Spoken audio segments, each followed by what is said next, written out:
Président, Mesdames et Messieurs les ministres, ma question s'adresse au ministre des Solidarités. Monsieur le ministre, je ne vous parlerai pas de fin de vie ni de fin de carrière professionnelle, même si ce sujet préoccupe les Françaises et les Français. Je parlerai de la fin du mois des plus précaires d'entre eux. RSA, allocation adulte handicapé, minimum vieillesse.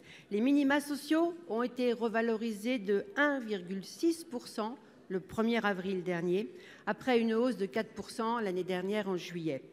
En comparaison à la hausse du coût de la vie, c'est loin d'être suffisant. Les plus modestes subissent une inflation de plus de 7% en un an et le budget alimentaire, c'est même supérieur à plus de 14%.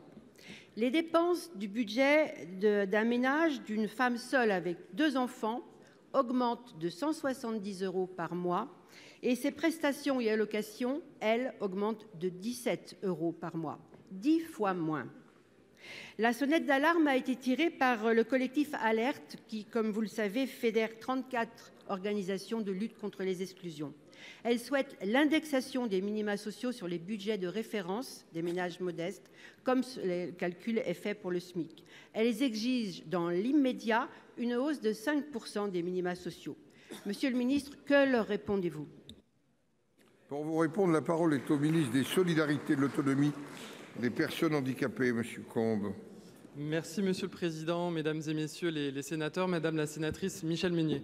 Je vous remercie pour votre question parce qu'elle me permet de rappeler que depuis 18 mois, le gouvernement agit sans relâche pour lutter contre l'inflation et en particulier contre l'inflation à la racine, avec le bouclier tarifaire sur l'énergie, avec l'ensemble des mesures qui ont été prises pour maîtriser l'inflation vis-à-vis des Français. Les prix ont accéléré au cours de l'été 2022 et vous l'avez dit, nous avons pris la décision de revaloriser de façon anticipée les minima sociaux de 4%.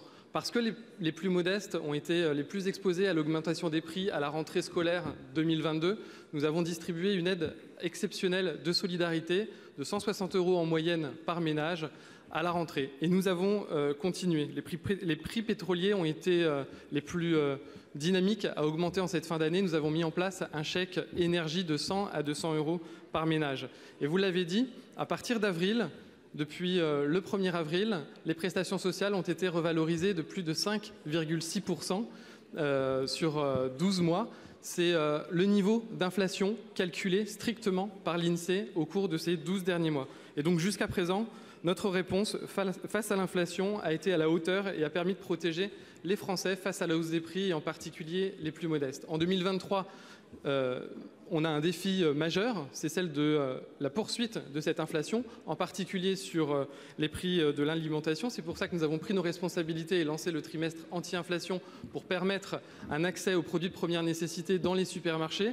C'est pour ça également que nous avons mis en place le programme Mieux manger pour tous pour permettre un accès aux ménages les plus modestes à des produits de qualité, puisqu'on sait que ce sont les produits qui sont arbitrés en premier par ces ménages les plus modestes. Je pense aux fruits et légumes, à la viande, aux poissons, bref, à tous les produits de qualité dont les Français ont besoin. J'ai réuni il y a quelques jours l'ensemble des associations de solidarité pour faire le point avec eux. Et nous nous reverrons dans 2 mois pour faire un point sur la situation et prendre les mesures nécessaires si la situation perdure. Madame Meunier.